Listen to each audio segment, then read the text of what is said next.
Hi, my name is Robert. This video is designed to give you step-by-step detailed instructions on completing the task at hand. Please read the comments in the About section of this video. It has valuable information and updates. My YouTube channel has a disclaimer video that I encourage you to watch. And please like, share, and subscribe. I hope you found what you're looking for. Thank you very much for watching. Okay, this is round 3 of trying to get my boost situation fixed on my car. And today I'm going to be replacing my wastegate. The wastegate that I have on my car will not allow me to adjust it because it is rusted out.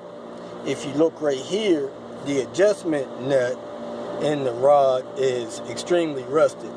So my plan is to take the 2 bolts that mount it out, lift it off, set another used one in place, and see if that will cure my boosting problems. Here are the tools I use to replace the wastegate.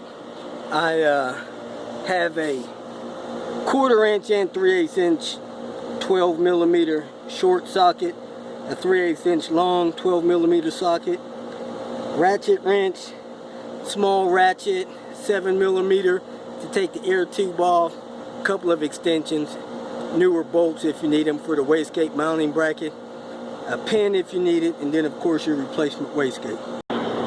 I'm pretty concerned about getting the bolts out of it because there is a lot of rust down there on it because it's such an older unit and this car came from up north, has some corrosion on certain things. So wish me the best. Hopefully I'll get this out without any issues, but if I break a bolt I'll have to pull everything out, exhaust manifold and everything, to get this fixed. So I'm hoping for the best. The first bolt came out fine. It's closer to the firewall. The other bolt is tucked under the wastegate a little bit and I couldn't get at it with the intake tube in, so I had to take the intake tube out. I'm a pro at taking this intake tube on and off right now, so let me see if I can get at the second and final bolt. The second bolt came out with little to no effort.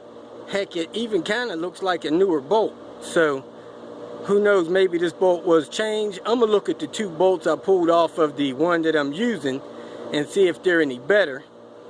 Now I need to disconnect the wastegate actuator arm, which the pin was rusted off in it, and disconnect the vacuum line from it, then I'll lift it out. So here's the one that's coming off. As you can see, the rust build up at the bolt. There was no way I can adjust that arm. And this is the one that I'm putting on from the salvage yard I got off of a low pressure turbo model. And that's the adjustment screw there. You see it's not rusted up. So this one looks a little bigger. That doesn't mean much. But I'm gonna go ahead and mount it on and see if there's a difference in the performance of the car. Now yesterday I went by a shop and you're supposed to set these, I believe, at 4 psi. So I had somebody pressurize this one to 4 psi, and when you pressurize it, the rod comes out, and when the rod came out I marked it down there. I don't know if you can see it or not with a Sharpie, and I'll see how close that is when I hook the rod up. Right now when I put them face to face, you know, the standard rod setting is about the same. So when I touch them together like that, they almost touch. Maybe this new one's rod is adjusted about a 1/2 thread. The mounting bolts that I got off of the replacement wastegate look better than the ones I took off, so I'm gonna go back on with them. Okay, I got the 2 mounting bolts on. Don't have a specific torque value to them. They have self-locking washers on them, so hopefully just tight is good. Not too tight. You don't want to break them off in the exhaust or in the turbo housing. I hooked up the vacuum line before I bolted it in, put a zip tie on it, and now I'm getting ready to hook up the actuating arm. And what I've been told is you want like a 1/2 moon or a 1/4 moon in it, and then you pull it and hook it over the wastegate, then you pin it. Mine the pin is broke, so I'm putting a vacuum hose tip on there to keep it hopefully in place. That's worked so far. So now I'm gonna look on my arm over here for the mark that I put on it yesterday to see if I could see that. So let me look down there. I didn't put it on the right angle, so I'll see if I can see the Sharpie mark I put on.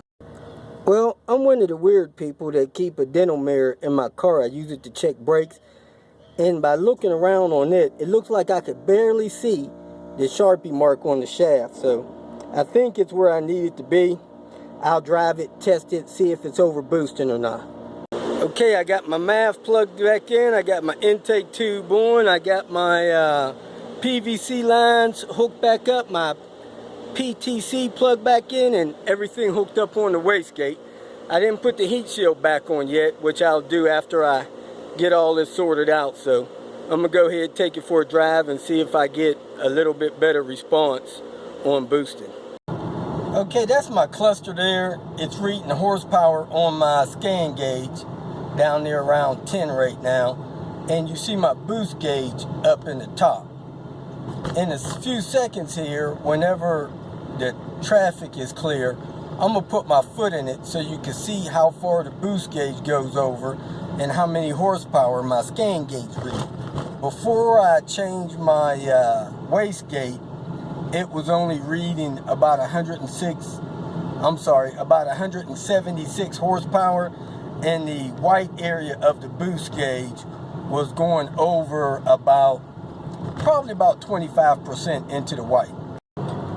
Okay, I'm about to go ahead and put my foot in it for a few seconds.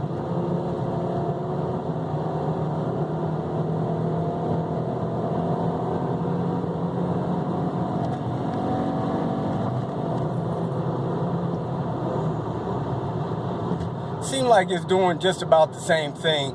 I sped up from about 50 miles an hour to about 78 miles an hour, and I was close to 5,500 RPMs. I'll double check the RPM max.